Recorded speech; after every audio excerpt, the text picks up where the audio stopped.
Hello everyone. तो कैसे हो आप सब। मैं हूं ऋषभ। तो आज हम बात करने वाले हैं how to write the equation of line. पिछले वीडियो में हमने आपसे एक मेथड बताया था जिससे यूज करके आप इक्वेशन ऑफ लाइन लिख सकते थे, जिसका नाम क्या था, वन पॉइंट स्लोप मेथड। तो मैं उसका भी रिवीजन कराऊंगा और साथ साथ आगे ही बताऊंगा कि किस तरह से आप इक्वेशन ऑफ लाइन लिख सकते हो। तो चलिए स्टार्ट करते हैं। पहला, जैसा कि मैंने बताया था, how to write equation of straight line. तो पहला क्या था, one point slope method. One point slope method, जिसे मैंने पिछले लेक्चर में काफी अच्छे से समझाया भी था। फिर भी मैं आपको बताना चाहता हूं इसमें किस तरह से फॉर्मूला अप्लाई होता है। जैसे कि एक स्ट्रेट लाइन है, इसे पॉइंट x1 y1 है और इसका स्लोप क्या दिया गया, m। स्लोप का क्या मतलब होता है, मैंने बताया था कि ये लाइन x एक्सिस के साथ जितना एंगल बनाता है उसका tan अगर हम लेते हैं उसे हम बोलते हैं स्लोप। तो इसमें क्या होता है, y minus y1 equal to m into x minus x1। ठीक है, तो यही होता है वन पॉइंट स्लोप मेथड से how to write the equation. अगला है हमारे पास two point method. Two point method करने से पहले आपसे मैं ये पूछना चाहूंगा कि अगर स्लोप निकालना है टू पॉइंट फॉर्म में तो क्या आप निकाल सकते हो। अगर एक पॉइंट ए है, पॉइंट बी है, इसका कोऑर्डिनेट दिया गया है x1, y1, इसका कोऑर्डिनेट दिया गया है x2, y2। पहले मैं स्लोप पे बात करना चाहूंगा। तो स्लोप किस तरह से आप निकाल सकते हो। स्लोप निकालने का दो मेथड होता है। अगर ए बी अगर दो पॉइंट है और दोनों पॉइंट का कोऑर्डिनेट पता है तो क्या किस तरह से आप स्लोप निकाल सकते हो। m equal to y2 minus y1 upon x2 minus x1। y2 minus y1 upon x2 minus x1, इसे आप किस तरह से और लिख सकते हो, डिफरेंस ऑफ ऑर्डिनेट। y क्या होता है, ऑर्डिनेट की होता है ना, तो डिफरेंस लेना है ऑर्डिनेट का upon difference of abscissa. Difference of ordinate upon difference of abscissa, इसे हम स्लोप बोलते हैं। इसे नोट डाउन कर लो। दूसरा कि अगर आपके पास कोई भी लाइन की इक्वेशन है, अगर लाइन का इक्वेशन अगर आपके पास दिया गया है ax प्लस by प्लस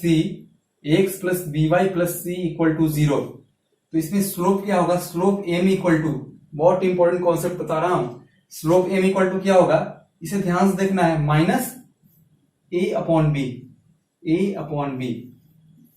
यानी कि इसे आप इस तरह से लिख सकते हो, minus coefficient of x upon coefficient of y, right. तो स्लोप इक्वल टू क्या होगा, m equal to minus A upon B. आपको बार बार रिवाइज करना है, स्लोप इक्वल टू क्या होता है, माइनस ए अपॉन बी। और टू पॉइंट फॉर्म में हो तो difference of ordinate upon difference of abscissa, y2 minus y1 upon x2 minus x1। तीसरा, अभी तो मैंने दो बताया ना, पहला क्या था डिफरेंस करके, दूसरा क्या था माइनस ए अपॉन बी।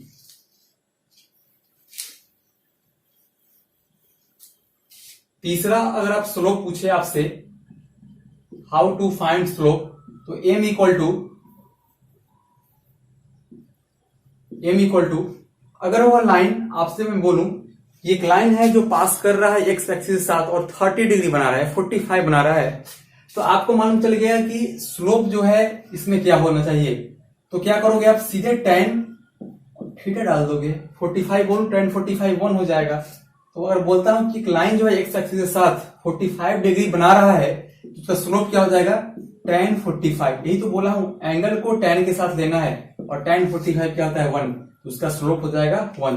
तो मैंने आपको अभी तक 3 मेथड बताए जिसके यूज करके आप स्लोप निकाल सकते हो। पहला क्या है, डिफरेंस मेथड, यानी कि difference of ordinate upon difference of abscissa, यानी y2 minus y1 upon x2 minus x1। दूसरा क्या था, अगर ax plus by plus c equal to 0 है तो इसमें स्लोप इक्वल टू क्या हो जाएगा, माइनस a अपॉन b, यानी कि minus coefficient of x upon coefficient of y।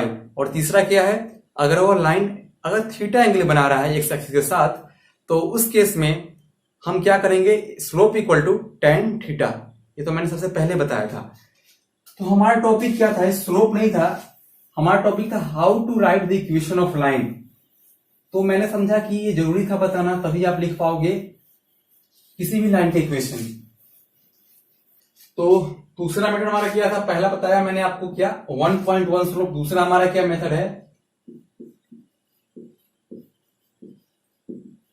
2 point method. 2 point method. 2 point method में क्या होगा, आपके पास 2 पॉइंट दिया गया रहेगा। मैं मानता हूं ए है, यहां बी है। ए का कोऑर्डिनेट दिया गया रहेगा x1, y1। बी का कोऑर्डिनेट क्या दिया गया रहेगा, x2, y2। तो मैं आपको बार बार क्या बोलता हूं कि इक्वेशन ऑफ लाइन 1.1 स्लोप में आपने क्या लिखा, y minus y1 equal to m into x minus x1, right. लेकिन यहां पे स्लोप नहीं दिया गया है, सीधे बोला क्या गया है कि एक लाइन जो है पॉइंट ए और बी से पास कर रहा है, ए का कोऑर्डिनेट पता है, बी का कोऑर्डिनेट पता है, then you have to write the equation of line. इस बार स्लोप तो दिया गया नहीं है, लेकिन आप स्लोप निकाल सकते हो, डेफिनेटली आप निकाल सकते हो। स्लोप किस तरह से निकाल सकते हो, डिफरेंस लेकर। तो y माइनस y1 और स्लोप क्या होता है, डिफरेंस ऑफ ऑर्डिनेट। अगर यहाँ पे y1 पहले है तो यहाँ पे क्या करोगे, y2 minus y1 upon x2 minus x1, ये आ गया स्लोप, और फाइनली x माइनस x1। तो इसे ही हम बोलते हैं equation of line in 2 point form. Equation of line in 2 point form.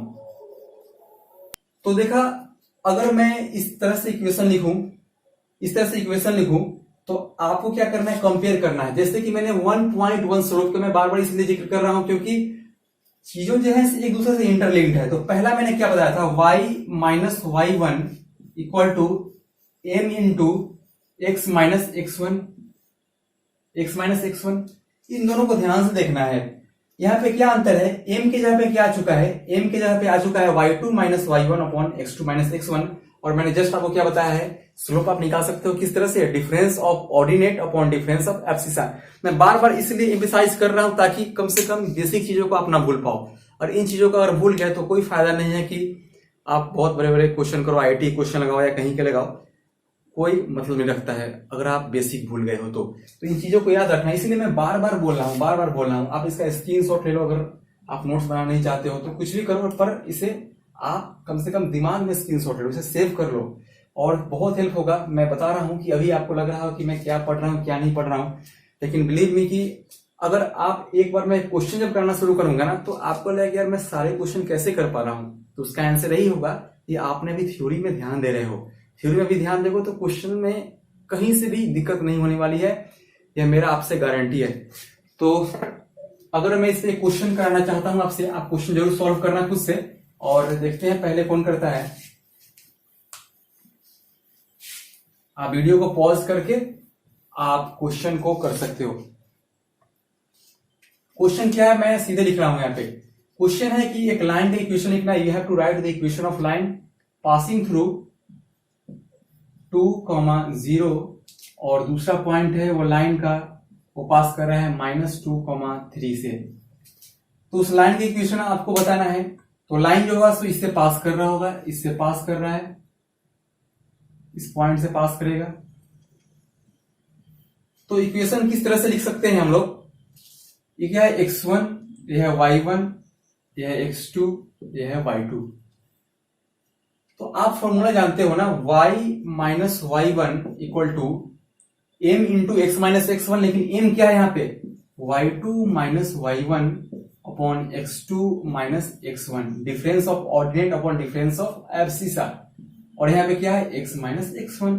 अब क्या करना है, यहाँ पे y1, y2, x2, x1 का वैल्यू सीधे चिपका देना, आंसर आ जाएगा। देखो किस तरह से होगा, y माइनस y1 क्या है यहाँ पे 0, y2 क्या है यहाँ पे 3 माइनस 0, x2 क्या है यहाँ पे, x2 है -2, यहाँ पे क्या है x2, x1 क्या है यहाँ पे 2, x माइनस x1, x क्या है हमारे पास, x यहाँ पे x ही होगा, x1 क्या है हमारे पास 2, इस तरह से आ गया हमारे पास आंसर। तो y इक्वल टू, यहां से आप देखो ये -4, तो 3/4 इस तरह से लिख सकते हो, x -2, 4 को इधर भेजना है, 3 से इधर मल्टीप्लाई करना है, 4y equal to -3x plus 6। तो फाइनली आंसर क्या आ जाएगा, स्टैंडर्ड फॉर्म में लिख सकते हो, लिखना चाहो तो। अल्टीमेटली आंसर आ ही चुका है, 3x plus 4y -6 equal to 0। तो इस तरह से आप 2 पॉइंट मेथड से आप किसी भी लाइन का इक्वेशन निकाल सकते हो। तीसरा मेथड हमारे पास है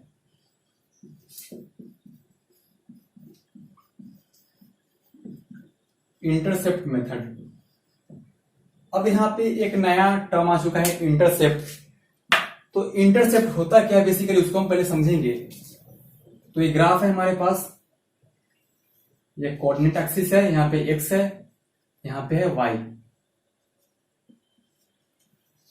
तो मैं इक्वेशन ऑफ लाइन मानता हूं, अगर x plus y equal to 4, एक लाइन की इक्वेशन मैं मानता हूं, तो इसमें आपको x इक्वल टू, तो इसमें आपको क्या डालना है, x equal to 0, x equal to 0 डालने पे क्या आ जाएगा, y इक्वल टू 4, और दूसरा y इक्वल टू 0 डालने पे क्या आ जाएगा, x इक्वल टू 4। आप सिंपली चेक कर सकते हो। तो आप इतना जानते हो ना, मैंने अभी तक नहीं बताया, फिर भी आप नोट डाउन कर लेना, ये बहुत ही बेसिक बातें हैं पर आपको आना चाहिए। क्या होता है कि x एक्सिस पे y का वैल्यू क्या होता है, हमेशा 0। x एक्सिस पे y का वैल्यू क्या होता है, हमेशा 0। और y एक्सिस पे x का वैल्यू क्या होता है, हमेशा 0। राइट। तो x एक्सिस पे y हमेशा 0 होगा, y एक्सिस पे x हमेशा 0 होगा। ये पहला लिखो, ये दूसरा लिख लो, नोट डाउन करते चलना। तीसरा क्या है, इक्वेशन ऑफ x एक्सिस का इक्वेशन क्या हो जाएगा, y इक्वल टू 0, और इक्वेशन ऑफ y एक्सिस क्या हो जाएगा, इक्वेशन ऑफ y एक्सिस क्या हो जाएगा, x इक्वल टू 0, राइट। इससे आप कुछ चीजों समझ सकते हो क्या, कि इस लाइन का इक्वेशन क्या है, y एक्सिस का इक्वेशन क्या है, x इक्वल टू 0। तो मैं बोलता हूं x इक्वल टू 5 का इक्वेशन क्या होगा, तो इसी के पैरेलल हो जाएगा, x इक्वल टू 5 इस तरह से होगा। x इक्वल टू 7 क्या होगा, तो इस तरह से हो जाएगा। x इक्वल टू 9 क्या होगा, तो इस तरह से हो जाएगा। और बोलो y इक्वल टू 5 का लिखना है, तो y इक्वल टू 0 किसका है, x एक्सिस का। तो y इक्वल टू 1 ऊपर होगा, y इक्वल टू 2 और ऊपर होगा, y इक्वल टू 3 उससे भी ऊपर। तो फाइनली y इक्वल टू 5 इस तरह से हो सकता है। आप इजीली समझ सकते हो।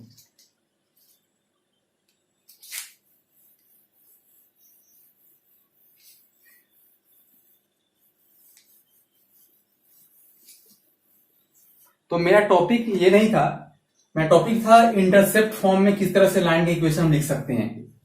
तो देखो, हमने एक लाइन की इक्वेशन माना x plus y equal to 4। इसमें मैंने क्या किया, पहले x को मैंने 0 डाला तो y क्या आया 4, फिर मैंने y को 0 डाला तो x आया 4। तो x एक्सिस पे y का वैल्यू हमेशा होता है 0। तो y का वैल्यू जहां पे 0 होगा वहां पे x का वैल्यू क्या होगा 4। तो यहाँ पे होगा 1 2, यहाँ पे 3, यहाँ पे 4,0 यहीं पे होगा। y तो हमेशा 0 है x एक्सिस पे, तो 4,0 यहां पे आया। दूसरा क्या आएगा, इसमें हम y इक्वल टू 0 करें, इसमें सॉरी x इक्वल टू 0 करें तो y इक्वल टू क्या आएगा 4। तो x इक्वल टू 0 कहां पे होता है, y एक्सिस पे। तो y एक्सिस सही है, तो यहाँ पे 1 2 3 और फाइनली यहाँ पे क्या आया, फाइनली यहाँ पे 0,4 आएगा। देखो यहाँ पे x क्या है, हमेशा 0 आएगा y एक्सिस पे। तो लाइन यहीं से पास करेगा, इस तरह से, समझ गए ना, इस तरह से लाइन पास करेगा। तो इसमें आपसे क्या समझ में आया कि इस लाइन ने x एक्सिस को कितने दूरी पे कट किया, ओरिजिन से 4 यूनिट पे कट किया। देखो यहां से 0 है, यहाँ पे 4 यूनिट पे कट किया। और y एक्सिस पे कितने दूरी पे कट किया, वो भी 4 यूनिट पे कट किया। तो इसी x एक्सिस पे कट करने वाले को क्या बोलेंगे, x एक्सिस पे जो कट करेगा उसे क्या बोलेंगे हम, x इंटरसेप्ट। और y एक्सिस पे जो कट करेगा लाइन उसे हम क्या बोलेंगे, वाई इंटरसेप्ट, वाई इंटरसेप्ट।